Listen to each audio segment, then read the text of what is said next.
आज बहुत से लोग मनीष कश्यप को इस स्थिति में देख के खुश हो रहे हैं, खुशी मना रहे हैं। वैसे लोगों के लिए मैं ये कहना चाहूँगा कि शायद ऐसी घटनाएं जब उसके माँ बाप या जब उसके परिवार वालों के साथ भी हो जाए तब भी वे खुशी अगर मनाए तो इसमें कोई आश्चर्यचकित करने वाली बात नहीं है।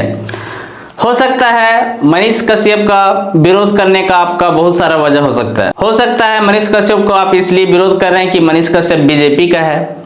तो उनको पहले ये जानना चाहिए कि मनीष कश्यप आज जो भी है वो कोई पॉलिटिकल पार्टी की वजह से नहीं है, ना कोई बीजेपी की वजह से है। मनीष कश्यप आज जो भी है, उसकी पहचान आज जो भी है वो उसकी अपनी मेहनत, अपनी ईमानदारी की वजह से है।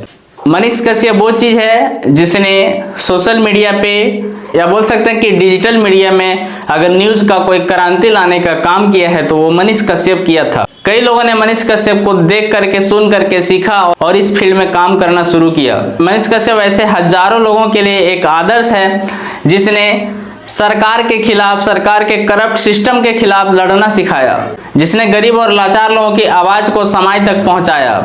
ना जाने कितने बुराइयां जो छिपा रहता था उसको सामने लाने का काम किया। हो सकता है मनीष कश्यप का विरोध करने का आपका एक बड़ी वजह ये भी हो सकता है कि मनीष कश्यप का जो विचारधारा है वो राष्ट्रवादी विचारधारा है और आपकी विचारधारा जो है वो राष्ट्र विरोधी विचारधारा है। मनीष कश्यप पे कभी एनएसए भी लग जाता है और किस लिए लगा था ये सबको पता है। आज आए दिन ना जाने कितने लोग, आम लोगों से लेकर खास लोगों तक, सरकार के खिलाफ, कानून के खिलाफ, संविधान के खिलाफ कुछ भी बोलते रहते तो उस पर कोई धारा नहीं लगता है, उस पर कोई मुकदमा दर्ज नहीं होता है। लेकिन मनीष कश्यप जब उस सिस्टम के खिलाफ आवाज उठाता है तो उस पर एनएसए तक लगा दिया जाता है। और एनएसए लगाने का एक जो बड़ा रोल था, जो बड़ा किरदार था, वो कहीं ना कहीं आप समझ सकते हैं कि तेजस्वी यादव का एक बहुत बड़ा हाथ था उस पर। मनीष कश्यप तब भी सिस्टम से नहीं हारा और आज भी नहीं हारेगा। अगर 100 लोग विरोध करने वाले हैं तो आज हजारों लोग मनीष कश्यप के साथ में हैं। हो सकता है 100 लोग राष्ट्र विरोधी हो सकता है, लेकिन उससे कई ज्यादा लोग राष्ट्रभक्त हैं। आज जो घटना मनीष कश्यप के साथ हुई है वो केवल एक मनीष कश्यप के साथ नहीं हुई है, बल्कि ये सिस्टम के साथ हुई है। हर एक वो गरीब और लाचार लोगों के साथ हुई है।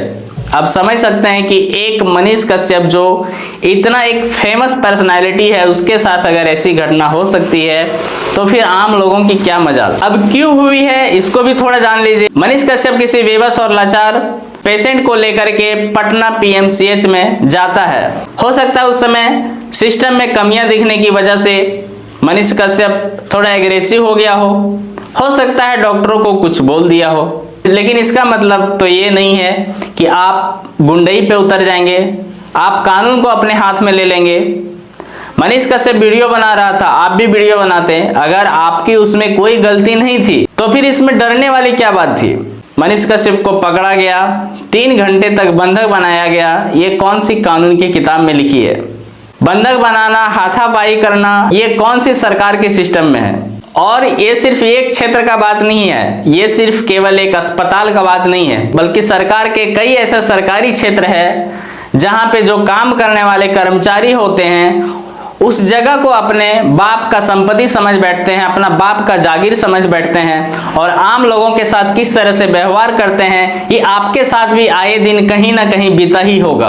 तो ये आवाज सिर्फ एक मनीष कश्यप का दबाने का नहीं है, बल्कि हर एक वैसे लोगों का है जो गरीब और बेबस लोगों का आवाज बनकर उठता है, तो समाज के सामने दिखाता है। हर एक वैसे लोगों को ये दबाया जाने का कोशिश है। आज फिर से कहीं ना कहीं जो कभी बिहार में गुंडागर्दी और जंगल राज चलता था, आज कुछ वैसा ही सिस्टम फिर से देखने को मिल रहा है। शर्म आना चाहिए बीजेपी और जेडीयू को ऐसे नेताओं का। अब समझ सकते हैं कि जब मनीष कश्यप के साथ इस तरह की घटना हो सकती है तो वो एक आम आदमी जिसके साथ क्या कुछ होता होगा। और ये ऐसी पहली घटना नहीं है जो उस जगह पे घटी है, आए दिन ऐसी घटनाएं कई लोगों के साथ घट चुकी है, लेकिन वो आवाज लोगों तक नहीं पहुंच पाती थी क्योंकि वो वैसा पर्सनालिटी नहीं रहते थे। कई बार कई पत्रकार के साथ, कई बार पुलिस वालों के साथ वहां इस तरह का हरकत किया गया है और ना जाने प्रत्येक दिन किया जाता होगा, लेकिन इसका विरोध करने वाला कोई नहीं है क्योंकि उस जगह को वो अपना अड्डा बना चुके हैं। आप समझ सकते हैं कि ऐसी घटनाएं किस जगह पे हो सकती है। ऐसी घटनाएं उसी जगह पे हो सकती है जहां पे गैर कानूनी प्रक्रिया, जहां पे गैर कानूनी ढंग से काम होती होगी, वहीं पे हो सकती है।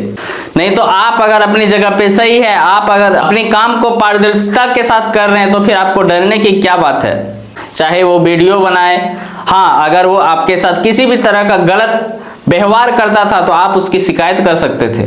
कानून है, किस लिए कानून है। लोग अगर अपना फैसला अगर खुद करने लगे तो फिर समझ लीजिए क्या हो सकता है। फिर तो कोई कानून, कोई कोर्ट, कोई संविधान की जरूरत नहीं है। इसकी लाठी उसकी भैंस होगी। हो सकता है मनीष कश्यप का विरोध करने का आपका कोई पर्सनल वजह हो सकता है, लेकिन आज आप मनीष कश्यप का विरोध करके आप ये जता रहे हैं कि आप एक राष्ट्र विरोधी तत्व के साथ है, ना कि एक राष्ट्रवादी के साथ। चलिए बाकी आप इस विषय पे क्या सोचते हैं कमेंट सेक्शन में जरूर बताएं। फिर मिलते हैं नेक्स्ट वीडियो में, तब तक के लिए बाय बाय, जय हिंद, वंदे मातरम।